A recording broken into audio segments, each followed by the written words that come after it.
Welcome back. Today's video, the Volkswagen's unsung hero, the Volkswagen Corrado VR6, the 90s coupe that is okay to drive, that isn't uncool, and it's an absolute hoot to drive. So this is my review on my Corrado VR6. I've had it 10 years and always seems to bring a smile on my face every time I drive it. So we'll start off with the fact that it's 2.9 V6, 190 brake horsepower, and it always puts a smile on my face. It's like every time I put my foot on the accelerator, it's just sort of dangled its hands down my trousers and giving it a good old rummage. So yeah, 190 brake horsepower, 0-60 in 6.7 seconds, which back in 1994, I think it's impressive today, let alone back in 1994. So Volkswagen decided that they wanted a bit of the market from BMW. They wanted that six-cylinder repertoire that BMW are renowned for. And the G60 was doing a great job.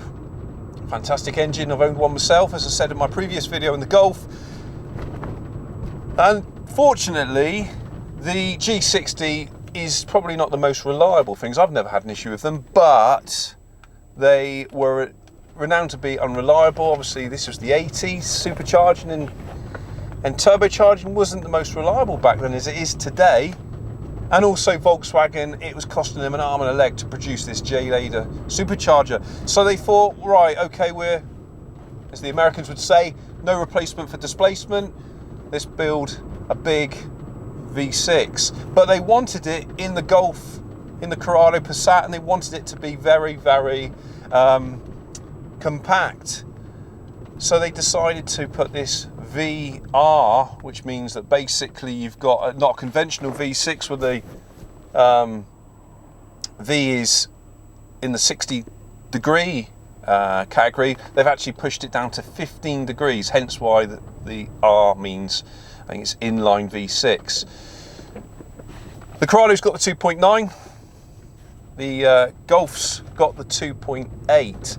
Now, without boring you to tears, back 10 years ago, I was driving 16 valve Golfs and I wanted a bit of progression. I wanted something, the next stage. I'd had a Mark 1 Golf. I had two 16 valve Golfs on the trot and they were fantastic cars. And I loved them to bits, but I wanted something. I went from the Mark 1 to Mark 2 and it felt progressive, but I didn't know what else I wanted. I didn't want a Mark 3 16 valve Golf. I'd read the reviews. I didn't really want one. And to be honest with you, I wanted a G60 and I hunted around for a G60.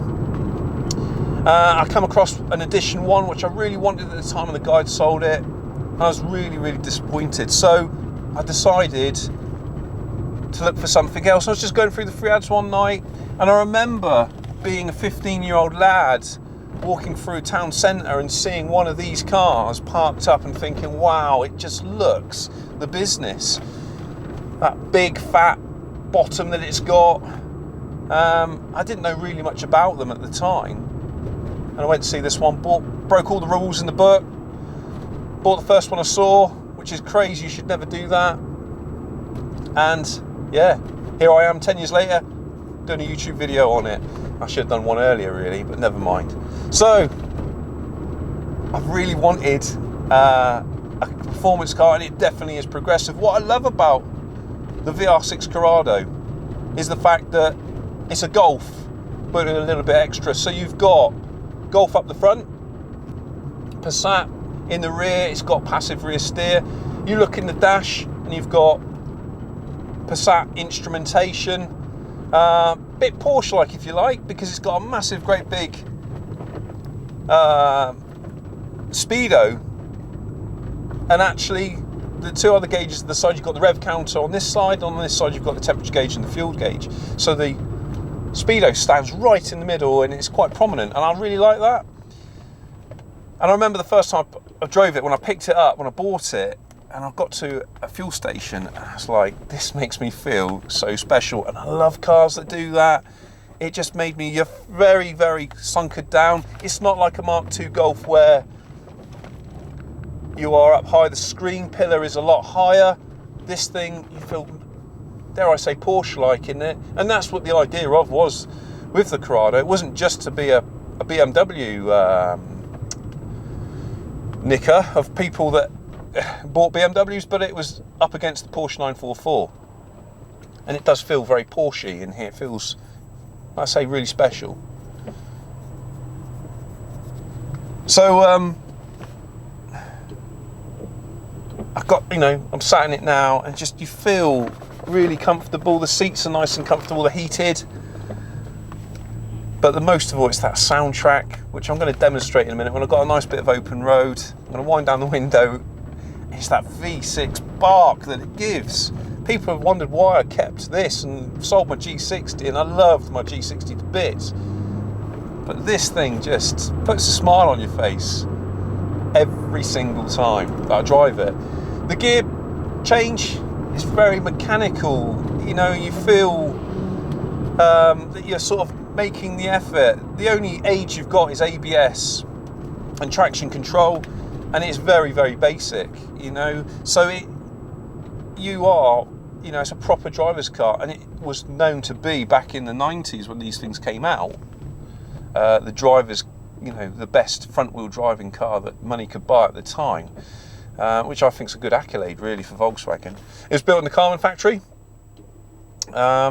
Build quality is great. It's literally, as I say, I'm staring at a bit of a moshed up dashboard of a Passat, really.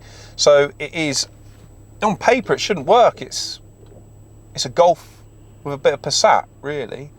But I suppose that's where the best things come into play, where you've got the best of both worlds, really. And getting those sort of, that's how the Mark 1 came about, was bits and pieces were put together, and out came the Mark 1 Golf.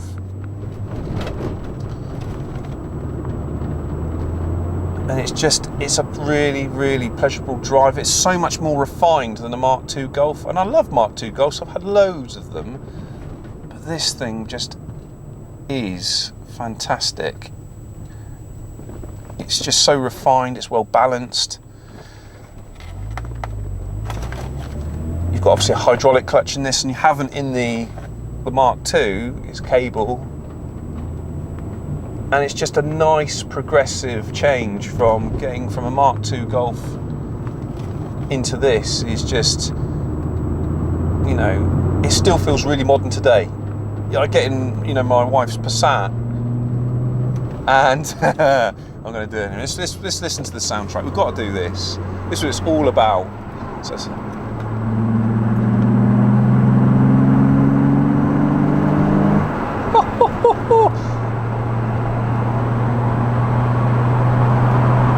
have a play.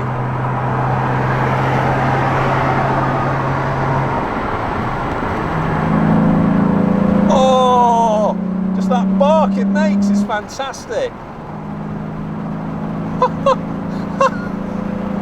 I've owned this for 10 years. I'm so glad I've never sold it. Biggest thing, not only does it give you a little tickle in the trouser department when you put your foot down, but you also get, I don't know if you noticed in the video, that the rear spoiler came up. So that comes up at 55 mile an hour, and that was just one of the selling points, really. It wasn't just the fact that it came with leather seats. I say it's fantastic. I love it. Absolutely love it. It's just such a theatre to drive. It's so passionate. It's not, I'm probably going to offend some people by saying this, but I get the 20 valve turbo engines being chucked in 16 valve Corrados and Mark II Golfs. I get it, but they don't get that sense of occasion that I do with the VR6 engine. I know it's front heavy. I know it's got all these downsides to it, that it's heavy front ended.